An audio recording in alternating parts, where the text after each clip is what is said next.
Saya Hafifatus Salihah. Saya di sini sebagai pemateri ketiga atau pemateri terakhir. Saya akan menjelaskan tentang jangkauan interkuartil dan simpangan kuartil.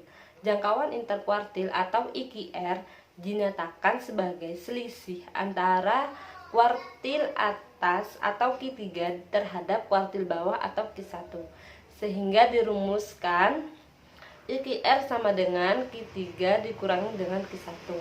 Nah, sedangkan simpangan kuartil didefinisikan sebagai setengah dari jangkauan interkuartil. Sehingga dirumuskan QD sama dengan QD sama dengan 1/2 dikali dengan jangkauan interkuartil atau IQR. Nah, untuk contoh soal yang pertama, di sini datanya itu ya data yang tunggal.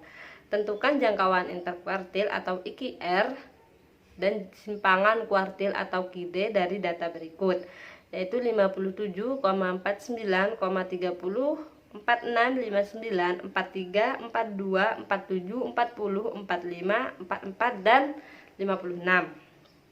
Nah, untuk langkah pertama urutkan terlebih dahulu data-datanya dari data yang paling kecil sampai dengan data yang paling besar untuk menentukan Q1 dan Q3-nya. Nah, di sini di contoh itu Q1 ada antara 42 dan 43, sedangkan Q3-nya itu ada di antara 49 dan 56. Nah, jadi untuk Q1-nya itu Q1 sama dengan 42 ditambah dengan 43 dibagi 2 sama dengan 42,5. Nah, sedangkan untuk Q3-nya 49 ditambah 56 dibagi 2 itu hasilnya 52,5.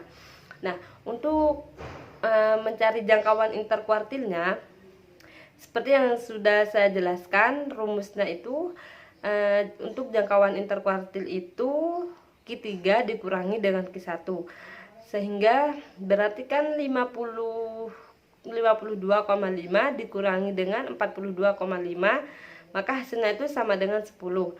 Nah, sedangkan simpangan kuartilnya itu kan setengah dari jangkauan interkuartil, sehingga sama dengan 1/2 dikali dengan 10, maka hasilnya itu 5. Nah, jadi jangkauan interkuartilnya itu 10 dan simpangan kuartilnya itu 5. Untuk contoh soal yang kedua, yaitu untuk data yang berkelompok. Nah, untuk data yang berkelompok kelas 1 nilainya itu dari 71 sampai dengan 73 dengan frekuensi 2. Nah, untuk kelas 2 itu dari frekuensi 74 sampai dengan 76 dengan frekuensinya itu 8 dan seterusnya. Nah, untuk mencari Q1 sama Q3-nya itu menggunakan rumus kuartil untuk data yang berkelompok.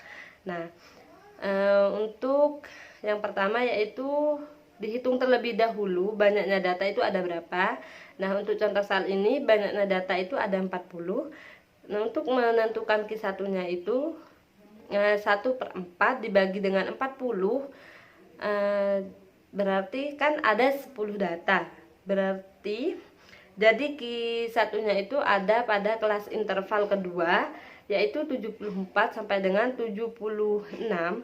Nah, untuk menentukan kuartil itu ada pada interval keberapa, itu dilihat dari frekuensi kumulatif, bukan dari frekuensinya. Nah, untuk contoh soal ini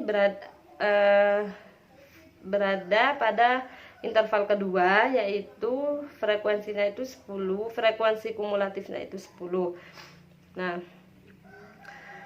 untuk Q1 rumusnya kuartil, untuk mencari kuartil itu batas bawah ditambah dengan 1/4 dikali N dikurangi dengan frekuensi kumulatif sebelum kelas kuartil dibagi dengan frekuensi kelas kuartil dikali dengan panjang kelas. Nah, Maka itu Q1 sama dengan 73,5 ditambah 10 dikurangi 2 dibagi 8 dikali 3. 10 dikurangi 2 8, 8 dibagi 8 1, 1 dikali 3 3, maka sama dengan 73,5 ditambah 3 itu sama dengan 76,5. Untuk Q1 nya berarti 76,5. Nah, untuk mencari Q3 nya itu sama, hanya berbeda pada data. Pada Q3 itu 3/4 dikali dengan banyaknya data atau 40, maka hasilnya itu kan 30.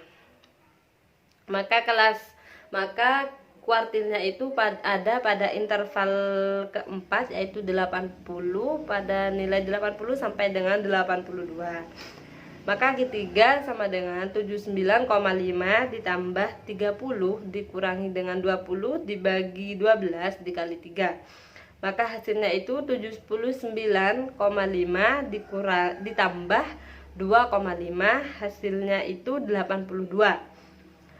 Maka untuk mencari jangkauan interkuartilnya, Q3 dikurangi dengan Q1, maka 82 dikurangi dengan 76,5 sama dengan 5,5.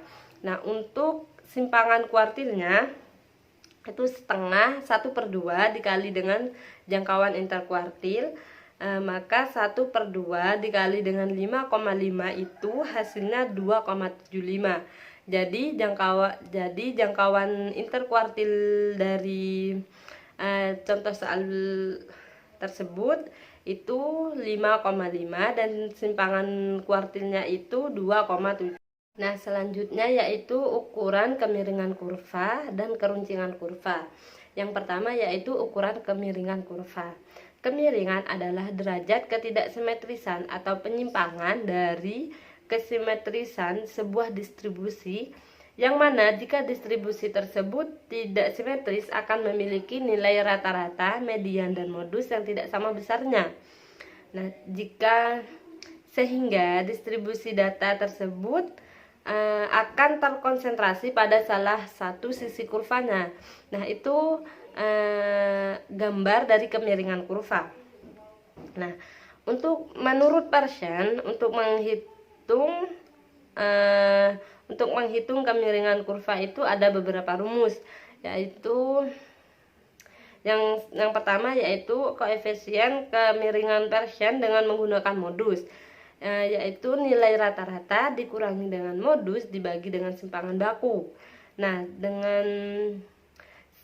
kalau menggunakan median itu 3, buka kurung, rata-rata dikurangi dengan median, tutup kurung, dibagi dengan simpangan baku. Nah, sedangkan menggunakan nilai kuartil, maka sama dengan Q3 dikurangi dengan 2 dikali dengan Q2 dikurangi dengan Q1 dibagi dengan Q3 dikurangi dengan Q1. Nah, jika SK-nya itu sama dengan 0, maka kurva itu berbentuk simetris atau normal. Sedangkan lebih dari 0 itu kurvanya akan berbentuk miring ke kanan, artinya itu positif. Nah, sedangkan kurang dari 0, maka kurvanya itu akan miring ke kiri, artinya itu negatif. Nah, yang terakhir yaitu ukuran keruncingan kurva. Keruncingan atau kurtosis adalah tingkat kepuncakan dari sebuah distribusi yang biasanya diambil secara relatif terhadap distribusi normal. Berdasarkan keruncingannya, model kurva distribusi dapat dibedakan menjadi 3 macam, yaitu yang pertama leptokurtik, merupakan kurva distribusi yang memiliki puncak relatif tinggi, yang mana jika hasilnya itu lebih dari 3. Nah, sedangkan yang kedua yaitu platykurtik, merupakan kurva distribusi yang memiliki puncak yang hampir mendatar atau kurang dari 3. Yang terakhir yaitu mesokurtik, merupakan kurva distribusi yang memiliki puncak tidak tinggi dan juga tidak rendah, yang mana jika hasilnya itu sama dengan 3. Nah, Bisa dilihat pada gambar tersebut.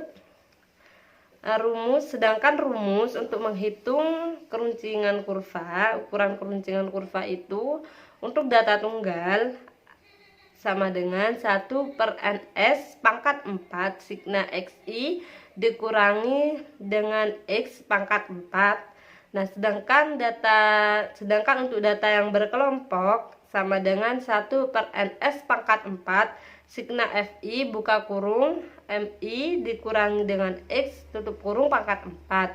Nah, cukup sekian dari kelompok kami, kurang lebihnya mohon maaf. Wassalamualaikum warahmatullahi wabarakatuh.